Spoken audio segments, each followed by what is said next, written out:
araw lang ng September 18 sa taong ito ng 2024, siyam katawang namatay habang 3,000 naman ang sugatan sa Lebanon matapos sumabog ng sabay-sabay ang mga electronic paging devices na gamit ng mga miyembro ng militanteng grupo ng Hezbollah sa Lebanon. Ayon sa Lebanon's Health Ministry, mahigit sa 200 katawang nasa kritikal na kondisyon at ang mga hospitals ngayon sa lugar ay binahana ng mga sugatang tao matapos sumabog ang kanilang mga pagers sa kamay at bulsa kung saan isang inosenteng bata ang kabilang sa namatay. Ito ang kwento ng pagsabog ng mga paging devices sa mga miyembro ng Hezbollah sa iba't ibang bahagi ng Lebanon at kung sino ang nasa likod ng napakasofistikadong pag-ataking ito sa Hezbollah. Pero bago ang lahat, huwag kalimutang mag-subscribe at i-click ang bell icon para sa mga susunod na kwento dito sa Abiset TV.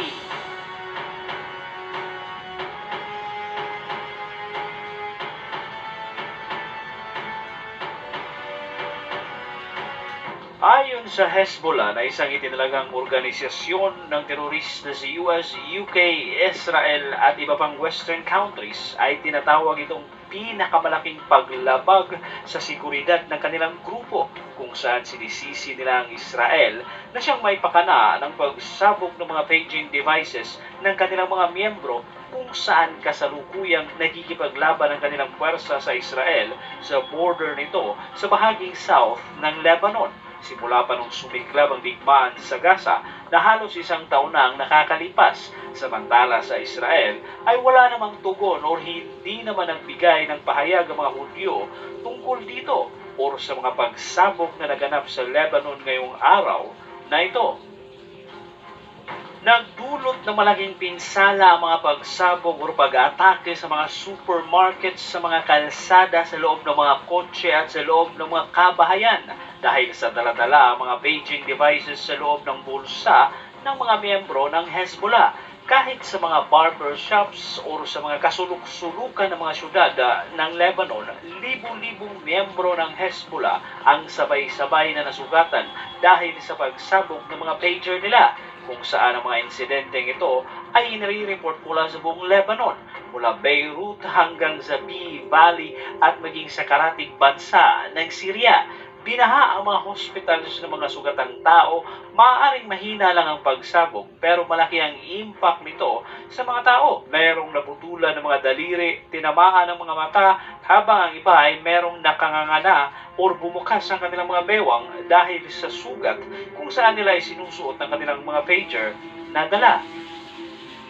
Pinaniniwala ang siyam katawang namatay, kabilang na rito ang isang bata, habang wala namang imik ang Israel tungkol sa pambihirang pag-ataking ito sa Hezbollah. Sa totoo lang ay mahirap talagang isipin kung sino man ang may gawa nito dahil sa napakasofistikadong operasyon na ito kung saan na-infiltrate ng may gawa nito ang buong miyembro ng Hezbollah at napaka-high-tech pa kung saan sabay-sabay na sumabog ang maliliit na device o mga pagers sa iba't ibang bahagi ng Lebanon.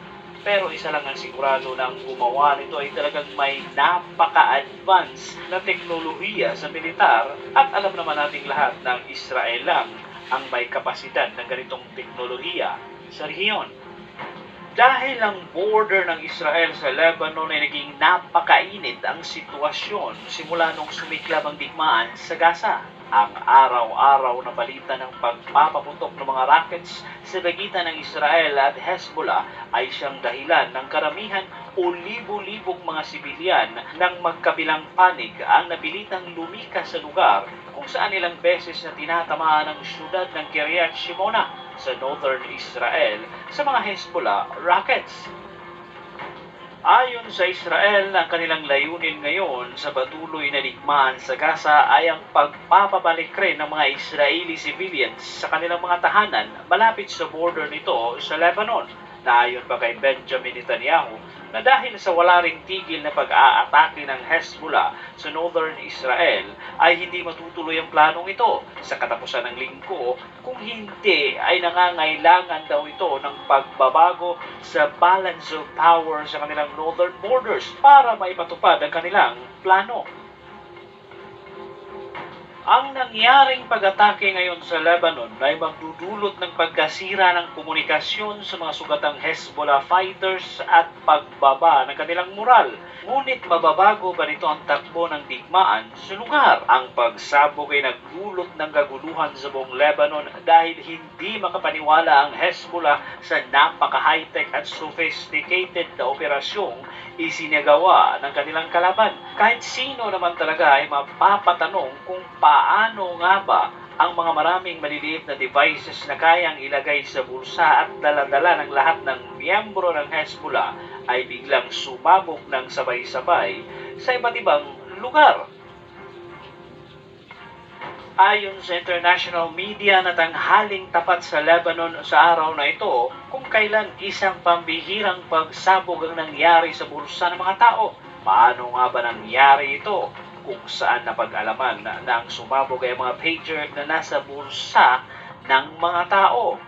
Ang pager ay ang mas lumang mga devices kesa sa mga cellphone na nakakatanggap rin ng mga text messages. Pero paano nga ba ito na-infiltrate ng kalaban ng Hezbollah murang may utak ng pagsabog na ang pager ng mga miyembro ng Hezbollah ang kanilang tatargetin?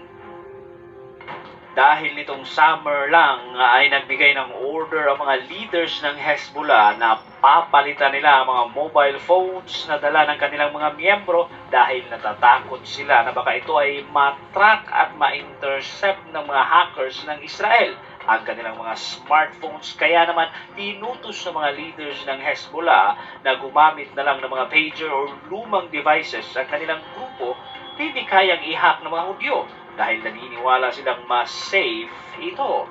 Pero kabaligtaran ang nangyari, nagdulot patuloy ito ng malaking kaguluhan ngayon sa buong Lebanon.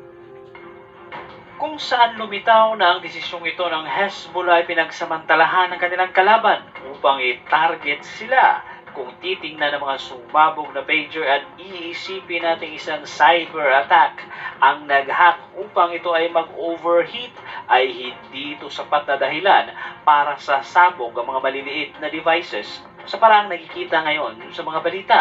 Malamang ang mga pagers na nakalaan para sa Hezbollah ay paniguradong physically intercepted o dumaan sa kamay ng kalaban ng Hezbollah at nilagyan ng small amounts ng high explosive. Maaaring may ilang gramo ang nakatanim sa loob na nakahandang pasabugin sa pamamagitan ng signal or pagtanggap ng messages na siyang magti-trigger sa pagsabog ng pager. Pero ang pinakatanong ngayon ay kung sino nga kaya ang nasa likod ng pag-ataking ito sa Hezbollah. Walang pahayag ang Israel tungkol dito, ngunit meron ng mga duda ang mga karamihan tungkol sa role nito, partikular ang Mossad, ang intelligence agency ng Israel, kung saan pareho lang ang pamamaraan ng kanilang pag-atake sa kanilang mga target na pinapatay ang kanilang mga kalaban gamit ng mga pagsabog na nakatago sa mga mobile phones o maging sa headrest ng mga sasakyan. Pero ito pa ang pinaka-sophisticated na pag-atake na naganap ngayon sa mundo na talagang nakakamanghang level ng teknolohiya kung sino man ang may pakana ng insidenteng ito ngayon sa Lebanon. Pero isa lang ang sigurado ay talagang napaka-high-tech at sophisticated ng gumawa nito at higit sa lahat ay naipatupad or na-execute ito ng walang kahirap-hirap na siyang nagbigay ng napakalaking problema sa Hezbollah sa buong bansa ng Lebanon. Pero para sa iyo, sino kayang may kakayahang gumawa nito? Totoo kaya na ang Israel ang tumarget sa mga pagers ng mga miyembro ng Hezbollah? Hanggang dito na lang muna at huwag kalimutang mag-subscribe dito sa Abisat TV para sa mga susunod na kwento.